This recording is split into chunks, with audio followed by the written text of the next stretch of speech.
علیکم ورحمۃ اللہ وبرکاتہ۔ جی محترم بھائی کہتے ہیں جی کہ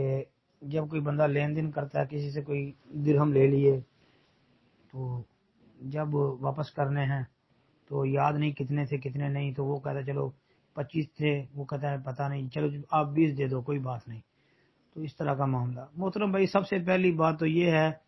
کہ اس طرح کے معاملات سے بھی بچنا چاہیے جی۔ اسی سے بہت زیادہ معاملات خراب بھی ہو جاتے ہیں، بعض اوقات اختلافات بھی ہو جاتے ہیں، اور اگر دونوں فریق وقتی طور پہ کہہ دیتے ہیں چلو کوئی بات نہیں، لیکن کسی ایک بھائی کا تو نقصان ہوگا نا، تو اس نقصان سے بچنے کے لیے بھی صحیح بات یہی ہے کہ قرآن و سنت پر عمل کر لے بندہ۔ اللہ نے قرآن کے اندر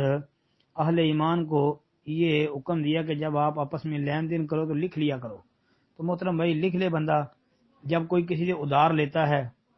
تو دینے والا بھی لکھ لے، لینے والا بھی لکھ لے کہ جی مجھے اتنے پیسوں کی ضرورت تھی، میں نے اس سے لیے ہیں، فلاں تاریخ، مہینہ، سن وغیرہ سب کچھ نوٹ کر لو، تو اتنی رقم ہے۔ جب بندہ ادا کرے تو پھر بھی لکھ لے، یعنی دونوں نے لکھا ہو تو ادائیگی کی تاریخ بھی لکھ لے، تو اس سے جو ہے کسی کا نقصان بھی نہیں ہوگا،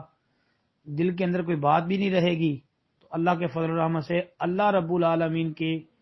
حکم کے اوپر عمل ہو جائے گا، تو سارے معاملات درست ہو جائیں گے۔ جی السلام علیکم ورحمۃ اللہ۔